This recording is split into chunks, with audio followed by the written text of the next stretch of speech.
अस्सलाम वालेकुम, खुशामदीद, सुबह खैर तमाम देखने वालों को। प्रोग्राम का नाम है गुड मॉर्निंग कराची और मेरा नाम है मोहम्मद यासर। नाज़रीन, प्रोग्राम गुड मॉर्निंग कराची में मुख्तलिफ मामलात और मसाइल के हवाले से गुफ्तगू की जाती है और अवामी सतह के जो मामलात और मसाइल हैं उसके ऊपर प्रोग्राम में गुफ्तगू करते हैं। इस वक्त मौजूद गुफ्तगू मुल्की मौशी सूरत हाल है और बजट से कबल अमूमन इसी मामले और मौजू पर ज़्यादा गुफ्तगू देखने का हमें मौका मिलता है। और क्यों ना हो, क्योंकि मौशी मसाइल ही इतने ज़्यादा हैं और हल तलब हैं कि इसके बारे में सवाल ज़रूर किया जाना चाहिए। ख़ास तौर पे हुकूमती पॉलिसीज़ के हवाले से सवालात उठते रहते हैं और बहुत सारे पैगामात हमें मौसूल होते हैं। हर शख्स ये जानना चाहता है कि आने वाले वक्त के लिए क्या हिकमत अमली मुरतब की गई है, क्योंकि अब तक हुकूमत की तमाम तर तवज्जो का मरकज़ और महवर सिर्फ कर्ज़ों का हासिल करना या कर्ज़ों का हुसूल है। तो बहरहाल अब देखना यह है कि कर्ज़े का हुसूल अगर मुमकिन हो भी जाएगा तो ये मौशी तरक्की किस तरह होगी, इसके लिए क्या हिकमत अमली इख्तियार की जाएगी, जिसके बारे में इलेक्शन से कबल बहुत ज़्यादा दावे किए गए, वादे किए गए, मुख्तलिफ लोगों को ख्वाब दिखाए गए, फ्री बिजली की बात की गई और ना जाने क्या कुछ होता रहा। ताहम ये कतई मुमकिन नहीं था। उस वक्त भी ये आपको बता रहे थे, सियासी जमातों से भी सवाल कर रहे थे, आवाम को भी आगाह कर रहे थे कि ये तमाम चीज़ें मुमकिन नहीं हैं किसी भी सियासी जमात के लिए। बहरहाल अब मुमकिन तो शायद कुछ भी नज़र नहीं आता। ये मौशी मामलात को कैसे दुरुस्त किया जाए, ये एक बड़ा अहम सवाल है। कोशिश करेंगे इस मामले और मौजू पर गुफ्तगू की जाए। आज मौजूद मेहमान स्काइप के ज़रिए हमें ज्वाइन करेंगे और उनसे फिर इन तमाम मामलात पर गुफ्तगू की जाएगी। मौजूद मेहमान का तारुफ ये है कि आप एक मौशी तज्ज़ियाकार हैं, उसके अलावा एक बेहतरीन टीचर भी है और पाकिस्तान के अलावा दुनिया भर के छोटे बड़े तमाम ममालिक में अपनी खिदमात जो है वो टीचिंग के हवाले से और अपनी तहकीक के हवाले से जो है वो अंजाम देते रहे हैं और हमें इस वक्त ज्वाइन कर रहे हैं डॉक्टर मोहम्मद शहबाज। उनको मैं खुशामदीद करता हूँ। डॉक्टर साहब, thank you so very much, बहुत शुक्रिया प्रोग्राम में वक्त देने के लिए। जी बहुत शुक्रिया यासर भाई। डॉक्टर साहब, जैसे मैंने अभी अर्ज़ किया कि कोई भी हुकूमत हो, मौशी प्लान किसी के पास नहीं है और बड़ी आसानी के साथ बातें की जाती हैं, लोगों को ख्वाब दिखाए जाते हैं। कहीं पे घर बनाने का वादा, 50 लाख घर, कहीं पे नौकरियों का झांसा दिया जाता है, कहीं पे ये कहा जाता है फ्री यूनिट दिए जाएंगे, फिर ना जाने क्या कुछ होता रहा है। आपके सामने सारी चीज़ें। सवाल ये है कि ये वक्त कब आएगा कि जब ये कर्ज़ों के हुसूल से बढ़कर भी कुछ किया जाएगा, क्योंकि इस वक्त जो मौशी हमारा जो तरक्की है ना, ये हमारे लिए जो इसको अचीवमेंट हम समझते हैं वो सिर्फ महज ये रह गया है कि हम किसी तरह पैसे पकड़ लें आईएमएफ से या दीगर जो डोनर एजेंसीज हैं उनसे। तो इससे ज़्यादा और क्या कुछ है हमारे पास दिखाने के लिए, और क्या ये मसाइल जितने भी हैं हल तलब, ये मामला ठीक हो सकेंगे? मैं आपसे इसके ऊपर आपकी राय जानना चाहूँगा, ज़रा फरमाइए। जी यासर भाई, बहुत शुक्रिया। बेसिकली तो देखें, ओवरऑल अगर पूरी कौम का सोचने का जो ढंग है उसके ऊपर आप नजर दुराएं तो आपको ये नजर आएगा कि हर बंदा इल्हाकिज्म के ऊपर चल रहा है। जी। उसको हम यूं कह सकते हैं कि अगर सपोज करें कि आज मेरा दिन अच्छा गुजर गया है तो हम कहते हैं चलो यार ठीक है, आज तुम्हारी दिहाड़ी लग गई है बिल्कुल तो ठीक। कल का कल देखेंगे। बहुत खूब। तो इसी तरह गवर्नमेंट जो है वो भी यही सोच रही है कि ठीक है, साल का पहला टर्म जो हमारा, जिसको बोले कि 6 मंथ कहते हैं, वो हमारा गुजर गया है। ठीक है, वो हमने दावे किए, वादे किए। अब जब अगले 6 माह आएंगे फिर देखा जाएगा, फिर जब अगले 6 माह आते हैं फिर इस तरह के दावे और ये सारी चीजें की जाती हैं। लेकिन जो कंक्रीट हल है मुआशी मसाइल का, उसकी तरफ हम नहीं जा रहे। जी। और शायद हमें, मेरे ख्याल में यकीन नहीं होता, ये यकीन नहीं है कि ठीक है अगर हम मुआशी पॉलिसी बनाएंगे तो उसको हम आने वाले 5 सालों में या 10 सालों में या 15 सालों में कहने के लिए इम्प्लीमेंट कर पाते हैं या नहीं कर पाते। तो फिर हमने क्या किया कि हमने अपनी डेफिनेशन चेंज कर ली। हम्म। जैसे अब हमारी जमहूरियत का मतलब ये रह गया है, ये हमारी अचीवमेंट ये रह गई है कि मैं बीइंग अ प्रेसिडेंट पहला सदर हूँ पाकिस्तान की हिस्ट्री का जिसने 5 साल पूरे किए, जी। या मैं पहला शख्स हूँ जो 3 बार वज़ीर-ए-आज़म बनने जा रहा हूँ, जी। या मैं पहला शख्स हूँ जो दूसरी बार पाकिस्तान का सदर बनने जा रहा हूँ। हम्म। तो हमने अपना, जो हमारे जो पॉलिटिकल लीडर्स थे, उन्होंने फोकस अपना इस तरफ कर लिया। तो यकीन। देखें, जब आप अपने जाती मुफाद जो है उसको तरजीह देंगे और जो मुल्की मुफाद है उनको आप इग्नोर कर देंगे, तो फिर इस इस्लाम में मेरा नहीं ख्याल कि हमें इन लोगों से ये तवक्को करनी चाहिए कि ये जो मुआशी मसाइल की रूट काज है वहां तक ये पहुंचेंगे। बिल्कुल ठीक। और उसमें अवाम का भी ज़ाहिर सी बात है कसूर है। हम हर दफ़ा जो है इनके झांसे में आ जाते हैं, इनके धोखे में आ जाते हैं और वोट देने के लिए निकल पड़ते हैं। लेकिन आप ये भी देखें कि with the passage of time जो आपका टर्नआउट है वोट की फॉर्म में, हम्म। वो कम होता जा रहा है। जी। इसका मतलब ये हुआ कि लोगों को शायद इंटरेस्ट कम हो गया। लेकिन मैं बीइंग एन इकोनॉमिस्ट ये बात करूंगा कि हमने लोगों को रोजी रोटी के अंदर इतना महव कर दिया है कि वो बेचारे अब अपनी रोजी रोटी पूरी करने के लिए तगोदो कर रहे हैं, तो इनको दूसरी तरफ जो है वो इंटरेस्ट नहीं रहा। बिल्कुल, बिल्कुल ठीक है। अच्छा डॉक्टर साहब ये फ़रमाइएगा कि ये तवानाई के हवाले से हमारे मामलात क्यों इतने पेचीदा हैं? दूसरा ये कि हमारे आए दिन कोई ना कोई एक नई पॉलिसी इंट्रोड्यूस करवाई जाती है और शायद आईएमएफ के कहने पे करवाई जाती है और कोई लोग इनको बताते हैं। अब सोलर एनर्जी के हवाले से जिस तरह के ये इशू चल निकला है, नेट मीटरिंग से ग्रॉस मीटरिंग की तरफ जो है वो जा रहे हैं, और फिर ये सारी चीज़ें किस तरफ इंडिकेशन देती हैं। और सवाल ये पैदा होता है कि ये इतना अरसा गुजर जाने के बावजूद आज दुनिया में शायद ये कहीं मौज़ूअ गुफ्तगू ना हो कि बिजली की लोड शेडिंग को कैसे ख़त्म किया जाए या उसकी पैदावार कैसे बढ़ाई जाए, जब इतने सारे ज़राए अब आप दुनिया में आ चुके हैं। हम अभी तक क्यों इतना पीछे हैं, और क्या इसके लिए वाक़ईतन हमारे पास कोई प्लान है या हुकूमत के पास कोई ऐसी पॉलिसी है जिससे इसका मसले का कोई हल निकल सके? क्योंकि जो भी हुकूमत आती है, इससे पहले दौर में भी यही हुआ, हुकूमत आई फिर से लोड शेडिंग का सिलसिला शुरू, फिर वही हमारे लाइन लॉसेस और ना जाने क्या कुछ होता रहा। इसके बाद ये हुकूमत आई, दोबारा से वही सिलसिला। ये हर 2 साल के बाद वहीं पे खड़े होते हैं जहां से सिलसिला शुरू होता है। ये चक्कर है क्या डॉक्टर साहब, जरा ये फरमाइए। ये मुझे लगता है कि हमें आगे बढ़ना पसंद ही नहीं है। जी। देखें, हमारे प्राइम मिनिस्टर साहब जितने भी अगर जितनी हुकूमतें मैंने अपने होशो हवास में देखी हैं, तो हमारी कोशिश ये रहती है कि हम कर्जे के लिए, जैसे इंट्रो के अंदर आपने बात की, तो हम भाग-भाग के दूसरे मुल्कों के पास जाते हैं। हम्म। तो क्या इस मसले के हल के लिए हम नहीं जा सकते या किसी मुल्क से टेक्नोलॉजी बोरो नहीं कर सकते? हम्म। हम बड़े फ़ख्र से ये कहते हैं कि 60s में हमने डैम टेक्नोलॉजी चाइना को दी। हम्म। तो आइए हम ऐसा करते हैं कि चलो उस वक़्त आपने टेक्नोलॉजी दी थी इनको, मान हम्म। ली बात मैंने आपकी, तो आज आप लोड शेडिंग से छुटकारा पाने के लिए जो चाइना के अंदर अब एनर्जी टेक्नोलॉजी है उसको आप अडॉप्ट कर लें। हम्म। फॉर एग्जांपल, यहाँ मेरे घर में क्या होता है कि मीटर लगा हुआ है, उसके अंदर मैं कार्ड चार्ज करता हूँ हर महीने के एंड पे। जी। और सपोज करें वो कार्ड मेरा 100 युआन का है या 200 युआन का, डिपेंड्स कि कितनी मेरी कंजम्पशन घर के अंदर बिजली की होती है। बिल्कुल ठीक है। जब उस कार्ड में से 90% बिजली मैं कंज्यूम कर लेता हूँ, तो हम्म। इंडिकेशन के तौर पे बिजली मेरी बंद हो जाती है। जी।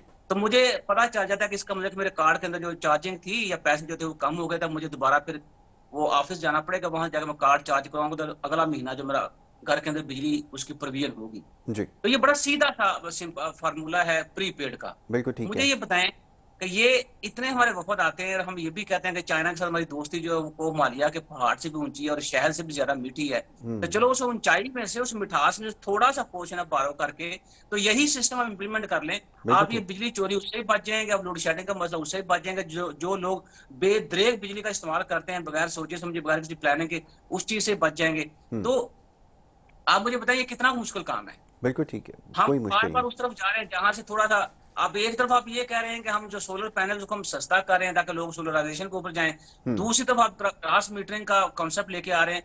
तो आप मुझे बताएं कि आप अपनी पॉलिसी को खुद ही निगेट कर रहे हैं। तो बिल्कुल मैं ऐसा तो ही है। सीधा इसमें कहूंगा कि आप डिस्कर्ज कर रहे हैं सोलराइजेशन के ऊपर लोगों को, कि कन्वर्ट करें अपने आप को। अगर लोग कर रहे हैं तो आपका काम ये होना चाहिए कि आप जो सोलराइजेशन मुतल्लिका चीजें थी उनके ऊपर सब्सिडी देते या उनकी कीमतें डाउन करते। बिल्कुल सही। वो करने के बजाय हम दूसरे चले गए, ठीक है। और ये कितना को मार्जिनल लोग हैं, ये कुछ ज्यादा बहुत ज्यादा लोग नहीं है आपके, जो ओवरऑल आपकी जो एनर्जी डिमांड है उसके अंदर मार्जिनल लोग हैं, लेकिन आप उनको भी नहीं छोड़ रहे। तो जी। इसमें तो मेरे ख्याल में आईएमएफ ने तो नहीं कहा कि उनको आप जो ग्रास मीटरिंग है उसके ऊपर, ये मेरा जो हमारी लोकल लेवल की ब्यूरोक्रेसी है, ये हम्म। उनका सजेशन है कि इन लोगों को भी पकड़ें आप। बिल्कुल ऐसा ही है। बिल्कुल आपने सही कहा कि ये हमारे ही अपने जो ब्यूरोक्रेसी में लोग मौजूद हैं, ये उनके फैसले हैं। डॉक्टर साहब अब सवाल ये पैदा होता है कि इससे छुटकारा कैसे पाएंगे, और दूसरा ये कि अब ये निजकारी का जो मामला है, ये आपके पास जो दर्जनों लेस्को कैस्को पेस्को न जाने क्या कुछ बना हुआ है, इसका कोई नतीजा निकलेगा? क्योंकि हमने देखा माजी में जब ये निजकारी हुई, बिलखुसूस शहर कराची के अंदर जो बिजली की तकसीम कार कंपनी आई और जिस तरह से निजकारी हुई, वो इतना भयानक तजर्बा रहा जिसकी आज तक शहर कराची के लोग कीमत चुका रहे हैं। तो क्या ये जो दीगर जो इदारे हैं इनकी निजकारी, इससे कुछ हासिल होगा? क्योंकि हमारे सामने को अच्छी मिसाल तो नहीं है, क्योंकि कराची में जो कुछ हो रहा है, बिजली की तकसीम कार कंपनी जो कुछ कर रही है, और जिस तरह ये निजकारी हुई, इतनी मुतनाज़ और इतनी मुतनाज़ कंपनी को ये सब कुछ दिया गया, तो इससे तो आगे कोई उम्मीद नज़र नहीं आती कि मामला बेहतर होंगे। ये करने क्या जा रहे हैं, सवाल ये पैदा होता है। आप थोड़ा सा हिस्ट्री के ऊपर नजर दौड़ाएं ना। पाकिस्तान के अंदर शुरू में जो अदारे प्राइवेटाइज किए गए थे, क्या वाकई लॉस में थे? मुझे याद है हबीब बैंक जी। जी। जब नेशनलाइज हुआ था, तो सॉरी जब प्राइवेटाइज हुआ था तो ये प्रॉफिट में था। बिल्कुल बिल्कुल। आज आप हबीब बैंक जो है उसकी सिचुएशन देखें, पाकिस्तान का लीडिंग बैंक है। हम्म। तो इसी तरह हमें बेसिकली वो जो मैं आपसे मैंने कहा ना कि रूट काज जो है उसकी तरफ हम नहीं जा रहे। हम सिर्फ जान छुड़ा रहे हैं। दुनिया में जो पब्लिक एंटिटीज हैं या पब्लिक एसेट्स हैं वो जीडीपी के अंदर खासा कंट्रीब्यूट करते हुए नजर आ रहे हैं। हम क्या कर रहे हैं, हम एयरपोर्ट्स जो हैं उनको हमने गिरवी रखा हुआ है, एयरपोर्ट्स को हम लीज पे दे रहे हैं। अब हम जाहिर सी बात है पीआईए जो है उसके हम पीछे पड़े हैं, उसको प्राइवेटाइज करना चाहिए, लेकिन मेरा ख्याल उसको कर देना चाहिए, क्योंकि मैंने जितना सफर किया है पीआईए के अंदर, मुझे जो स्टाफ है पीए का, बिलीव मी, मुझे अनप्रोफेशनल लगा है। जब मैं कंपेयर करता हूँ फैसिलिटीज जो दूसरी एयरलाइंस के अंदर है और पीआईए के अंदर है, तो मैं सर को पकड़ के बैठ जाता हूँ कि ये इस अदारे को डुबोने वाला और कोई नहीं है। हम खुद ही जो उस अदारे के अंदर काम कर रहे हैं, हम खुद ही लोग उसके जिम्मेदार हैं। बिल्कुल ऐसा ही। लेकिन वही, जैसे मैं पहले आपसे बात करें कि प्राइवेटाइजेशन करने से पहले हमें ये सोचना चाहिए उस अदारा जो है उसकी जितना उसका प्रॉफिट लॉस है उसको कंपेयर करके देखें कि क्या वाकई हमें इस अदारे को प्राइवेटाइज करना चाहिए। तो फिर हमें मेरा ख्याल है उस तरह मूव करना चाहिए, बजाय कि आंखें बंद करके हम ये सोचें कि सारे जो पब्लिक अदारे हैं उनको हम प्राइवेटाइज कर दें। तो मुझे बताएं कि जब आप सारा, जाहिर बात ये जो आपके असासे होते हैं ये आपका एक सर्वाइवल शील्ड आपकी होती है, जब सारे असासे ही आप बेच देंगे तो मुझे बताएं फिर आपके पास क्या होगा कि कल को आप किस बेस के ऊपर जो है इन अदारों को अपने मातहत करके तो मुल्की मामला जो उनको चलाएंगे। बिल्कुल ठीक है। अच्छा, अब डॉक्टर साहब ये तो प्राइवेटाइजेशन की तरफ बात चली गई है, इसके ऊपर फिर कभी बड़ी तफसील से गुफ्तगू करेंगे कि आया इसका कोई फ़ायदा हमें हासिल होगा या नहीं होगा, क्योंकि हम जिस तरह से हम तजर्बे करते हैं, बिल्कुल आपको याद होगा कि मुशर्रफ साहब के दौर में जिस तरह प्राइवेटाइजेशन हुई, क्या उसके नताइज आज तक निकल रहे हैं। वो पीटीसीएल का मामला, वो आज तक नहीं पता कि वो हम कहाँ खड़े हैं उसके ऊपर। वो पैसे जो उनसे $800 मिलियन आने थे नहीं आए, क्या हुआ, बहरहाल आई गई हो गई बात। अब सवाल ये पैदा होता है इसके क्या नताइज निकलेंगे। दूसरा ये कि डॉक्टर साहब अब बजट क्योंकि करीब है और देने के लिए हमारे पास क्या है, आवाम को क्या रिलीफ दिया जाएगा, बल्कि अब कौन सा ऐसा सेक्टर बचा है जिसके ऊपर टैक्स नहीं लगा या नहीं मजीद उसमें इजाफा किया जाएगा, इससे बढ़कर और हमारे पास बजट में देने के लिए क्या होता है। मैं चाहूँगा ज़रा डॉक्टर साहब इसके ऊपर भी ज़रा गुफ्तगू हो जाए कि आपकी क्या तवक्कुआत हैं। हर साल ही आपसे सवाल करता हूँ, इस दफ़ा भी वही सवाल जो है वो दोहरा देता हूँ। जी फरमाइए। जी, मेरा भी हर साल की तरह वही जवाब होगा जो पहले आप दिया था। बात ये है कि 18,000 अरब पाक रुपीस का बजट आप पेश करने जा रहे हैं, जो जाहिर सी बात तजवीज़ कर दिया गया। उसमें 9,700 अरब आपने कर्जों की पेमेंट रीपेमेंट करनी है और जी। कर्जों के ऊपर सूद देना है।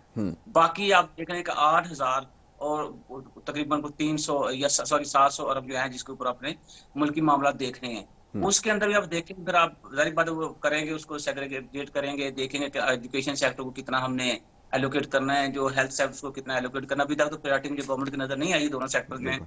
दूसरे फिर डिफेंस के भी एक्सपेंडिचर वो आपके जाहिर बात निकलने हैं। फिर उसके बाद जो डेवलपमेंटल प्रोजेक्ट्स हैं उसके ऊपर भी करेंगे, गवर्नमेंट के अपने जो गवर्नमेंट एक्सपेंडिचर उसके ऊपर भी।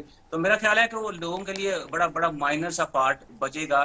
कहने को आईएमएफ बिल्कुल जोर दे रहा है गवर्नमेंट को, आप अपने जो नॉन डेवलपमेंट एक्सपेंडिचर्स को कम करें, लेकिन मुझे कहीं नजर नहीं आ रहा गवर्नमेंट कोई कोशिश। अगर आपको देखने में मिले मुझे बता दीजिए, जहां पे हम समझे कि वाकई गवर्नमेंट जो है वो ऑस्टेरिटी के साथ चलने जी। की कोशिश कर रही है, या गवर्नमेंट जो सादगी अपना रही है। ठीक है। अच्छा, दूसरी तरफ ये है कि सब्सिडी जो है वो आवाम के लिए बिल्कुल ना होने के बराबर है। हाँ, एग्रीकल्चर सेक्टर बचा था मेरे ख्याल में, तो उसमें अब मुझे नहीं समझ आ रही गवर्नमेंट बिल्कुल वो वहां मफलूज हुई पड़ी है उस सेक्टर के अंदर जो टैक्स जो है उसको इम्प्लीमेंट करने में। तो जहां जहां मफाद हैं बड़ों के जो हुकूमत के अंदर बैठे हुए हैं, तो मेरा नहीं ख्याल कि अगर कोई बड़ा जिम्मेदार जो है वो ये चाहेगा कि जरी टैक्स जो नाफज किया जाए। बाकी बचा फिर आपके पास जारी बात है ऑयल है, ये पेट्रोल प्रोडक्ट्स हैं, और दूसरा आपका बिजली है। बिजली में आप देखेंगे हर आने वाले दिन के साथ जनाब कभी 2.4 रुपए फ्यूल एडजस्टमेंट, कभी 3 रुपए फ्यूल एडजस्टमेंट। तो फिर यहीं पे आके गवर्नमेंट के हाथ रह जाते हैं, और वहां जब देखें गवर्नमेंट जो है वो आवाम को पूरी तरह पीसने की कोशिश करिए जितनी वो कोशिश कर सकती है। बिल्कुल ऐसा ही, आपने बिल्कुल सही कहा कि इससे ज़्यादा और हमारे पास कुछ नहीं है। डॉक्टर साहब, अब सवाल ये पैदा होता है कि ये मामलात आखिर कब तक चलेंगे, और अभी उम्मीद रखना कि कोई एक सियासी जमात आए मुकम्मल, उसके पास इख्तियारात हों, सिंपल मेजॉरिटी के साथ वो हुकूमत बनाए और फिर वो मामलात को हल करने की कोशिश करे, और कोई बैद नहीं है कि अपनी जो मुद्दत है वो पूरी कर सके ना कर सके, उससे पहले ये मामलात को हल कर ले। ये मामलात, डॉक्टर साहब सवाल ये है कि क्या मुख्तसर कोई ऐसी पॉलिसी बनाने से, कोई शॉर्ट टर्म पॉलिसी बनाने से ये मामलात हल हो सकेंगे? क्योंकि इस केस में नज़र ये आता है जब हम स्टडी करते हैं कि कम अज़ कम इसके पास कोई 25-30 साल का कोई ऐसा प्लान होना चाहिए जिसके ऊपर तमाम पॉलिटिकल पार्टीज़ के अंदर कंसेंसस हो, तब जाके ये मामला शायद हल होने की सूरत में आएगा। लेकिन ये एक इंतहाई बल्कि तकरीबन नामुमकिन है कि तमाम पॉलिटिकल पार्टीज़ इस एक पेज पर आ जाएं या इस एजेंडे पे काम करें कि हमने इकनॉमिक सिचुएशन को, चाहे कोई भी हुकूमत आए, उसको हमने लेकर आगे एक ही तरह से चलना है। ये मुमकिन हो सकेगा क्या? क्योंकि हमें तो नामुमकिन ही नज़र आ रहा है। डॉक्टर साहब, ये ज़रा फरमाइए। देखिए, मायूस मेरे ख्याल में नहीं होना चाहिए, लेकिन अभी तक हमने कुछ सबक नहीं सीखा। अगर आप आज का अखबार पढ़ें तो जी। उसमें आपको पूरा वादे नजर आएगा कि हमारे जो स्टेक होल्डर्स हैं वो किस तरफ जा रहे हैं। हम्म। हर एक स्टेक होल्डर ये कह रहा है जी मैं बड़ा हूँ, दूसरा कह रहा है जी मैं बड़ा हूँ, तीसरा कह रहा है जी मुझे आप कहाँ भूल गए, बिल्कुल आप ऐसा ही। सबसे बड़ा हूँ। तो मेरे ख्याल में इन स्टेक होल्डर्स को चाहिए कि एक दूसरे की जो जाहिर सी बात है वो अहमियत है उसको माने और इकट्ठे सर जोड़ के बैठें। तो हम्म। फिर मुल्की मुफाद की खातर मेरे ख्याल में अपनी सोच को एक पेज पे लेके आए और फिर इसको बताया करें कि ठीक है जी, हम ये 30 साल की पॉलिसी है। चाइना से सबक सीख सकते हैं ये लोग मलेशिया से सबक सीख सकते हैं, ये वियतनाम से सबक सीख सकते हैं, हम्म। कैसे इन मुल्कों ने तरक्की की, ये आपके सामने है। ठीक है जी, 30 साल तक ये प्लान है, इसको हम इम्प्लीमेंट करते हैं। जो भी गवर्नमेंट आए वो इस प्लान को ना छेड़े, और कोई गवर्नमेंट अगर छेड़ेगी तो उसको करार वाकई सजा दी जाएगी। तो अगर इस सेंस में ये सारे स्टेक होल्डर एक पेज पर इकट्ठे हो जाते हैं, लेकिन उससे पहले मैं समझता हूँ अवाम के अंदर शऊर आना बड़ा जरूरी है। जी। जी। अवाम को जो वोट कल को अवाम देंगे तो वो अपने फ्यूचर को या फ्यूचर जनरेशन जो है उनको मदद रख के वोट दें कि हमने अब जितना खेलना तो खेल लिया, अपने साथ भी, अपने मुल्क के साथ भी, और हम्म। अपनी फ्यूचर जनरेशन के साथ भी। अब हमें जो है इकट्ठे होके चलना है और हमें सोच समझ के वोट देना है। ना कि मैं वोट इसलिए दूं कि मैं यासर को वोट दे रहा हूं, जब यासर कल को एमपी या एमएनए बनेगा जी। तो ये कम से कम मेरी एफआईआर जो है वो थाने में दर्ज करवा सके। तो हमें इस कल्चर से बाहर निकलना होगा। बिल्कुल सही कहा आपने कि ये एक सोच को तब्दील करने की ज़रूरत है। और डॉक्टर साहब, ये सोच जो है वो तब्दील कैसे होगी? उसके लिए तो आपको तालीम के ऊपर हंगामी बुनियादों पे काम करना पड़ेगा। उसके लिए तो वाक़तन एक पॉलिसी आपको इंट्रोड्यूस करवानी पड़ेगी। लेकिन ये मुमकिन कैसे होगा? क्योंकि ये जो पॉलिटिकल पार्टीज़ हैं, चाहे कोई भी हो, चाहे जेल वाली पार्टी हो या ऐवानों वाली पार्टी हो, कोई भी पार्टी हो, उसकी तरजीहात में कभी शामिल नहीं होगा कि वो तालीमी मामलात को बेहतर बनाए। अगर ना ऐसा हो गया तो फिर ये कैसे मुंतखब होंगे और ये जो सारा कारोबार है ये कैसे चलेगा, ये समझना हमारे लिए बड़ा मुश्किल है। आपकी क्या राय है? क्या ये मुमकिन हो सकता है कि बगैर तालीम हासिल किए, क्योंकि जो सब शऊर उसमें शऊर की पहली बातें बात हो रही यह है हैं, कि ये कैसे मैं मुमकिन है? जी।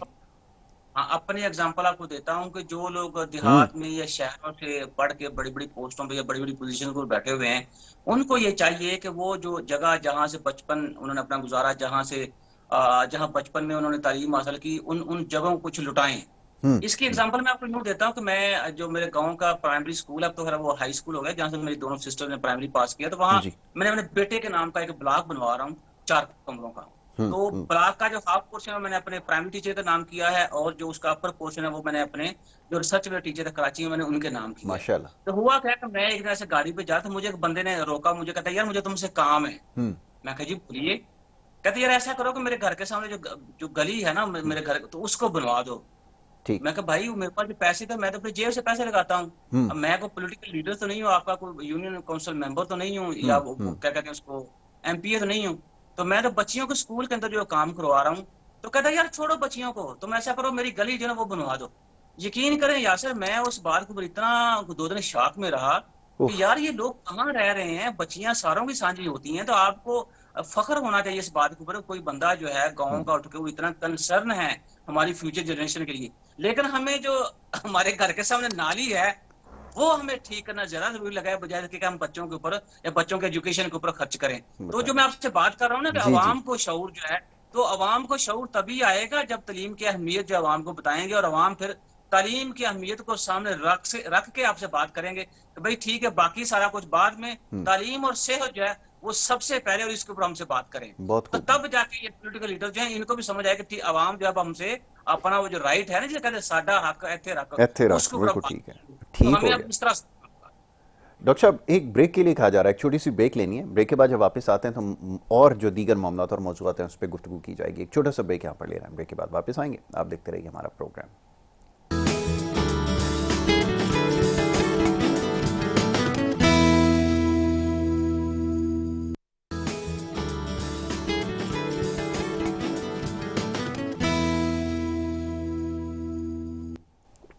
वेलकम बैक जी, एक दफ़ा फिर आपको खुशामदीद कहेंगे। और ब्रेक पे जाने से पहले डॉक्टर मोहम्मद शहबाज से हमारी गुफ्तगू हो रही थी मुआशी इस्लाहात के हवाले से। और बात कर रहे थे तालीम के हवाले से, जो कि इक़्तिदारात हों या कोई फ़ैसले ऐसे किए जाएँ जिससे मुल्क की इकॉनमी को ठीक किया जाए। यही गुफ्तगू है, यही बहस हमारी जारी रहेगी। डॉक्टर साहब को एक दफ़ा फिर वेलकम करूँगा। डॉक्टर साहब, आपको मेरी आवाज़ आ रही है? जी बिल्कुल आ रही है बात आपकी। जी डॉक्टर साहब, अब सवाल ये पैदा होता है कि ये अनसर्टेनिटी, ये जो गैर यकीनी की सूरत हाल है, ये किसी भी मईशत के लिए ज़हर कातिल साबित होती है, लेकिन यहाँ पे ये मसला कभी हल नहीं हो सका है। ये हुकूमत हो, इसके बाद हो, या शायद आगे भी अगर कोई हुकूमत बन जाए, तो ये जो गैर यकीनी की सूरत हाल है, इसका ख़ात्मा कैसे हो, सवाल ये पैदा हो। तो मुझे समझ नहीं आती कि इतना पैसा जो है इसको 60-70 साल की उम्र तक कमा के लेके कहाँ जाएंगे। वो अब देखें, जाना हम आए भी खाली आते हैं, हमने जाना भी खाली आता है। तो थोड़ी सी ये चीज अगर अपने जहन के अंदर बिठा लें, काश ये तो बात मेरा समझ में ख्याल है आए। कि हम मुल्की मफाद की बात जो है वो उसके ऊपर सोचना शुरू कर देंगे। ठीक है डॉक्टर साहब, thank you so very much, बहुत शुक्रिया, आपने हमें वक्त दिया। डॉक्टर मोहम्मद शहबाज हमारे साथ मौजूद थे और बड़ी अहम गुफ्तगू कर रहे थे मईशत के हवाले से, पॉलिसी के हवाले से। और जो कुछ कहा, ये बातें बार बार दोहरा रहे हैं। वजह यही है कि खुदारा इसके बारे में संजीदगी से सोचिए। और अगर ऐसा ना हुआ, बार बार मैं देख रहा हूँ कि दिखाया जा रहा है आखिरी मौका, आखिरी मौका, तो इनके लिए तो नहीं है। ये दोबारा फिर से एक सिलसिला होगा, उसके बाद दोबारा से आएंगे ऐवानों में, फिर वो सिलसिला होगा, फिर इनके बच्चे, और ये सिलसिला चलता रहेगा, कभी रुकने वाला नहीं है। लेकिन उसमें ज़रूरी ये है कि रियासत की बका के लिए संजीदगी से काम किया जाए। अगर ये ज़िम्मेदारी आपको मिल ही गई है, तो आपने इसके बारे में आप सोचना होगा, क्योंकि अगर ये मुल्क ना हुआ, खुदा ना करे, तो फिर ये सारी सियासत, ये सारे मामला जो आपके इस वक्त चल रहे हैं, ये शायद आगे ना चल सकें। और ये जो आपने लंबी लंबी प्लानिंग की भी है, बच्चों को किस पोजीशन पर बिठाना है, क्या होते दिलवाने, शायद ये भी आपको मैसर ना आए। इससे ज़्यादा और कुछ नहीं कहूँगा। ब्रेक के लिए कहा जा रहा है, ब्रेक के बाद दूसरे सेगमेंट की तरफ हमें बढ़ना है। आप देखते रहिए प्रोग्राम गुड मॉर्निंग कराची।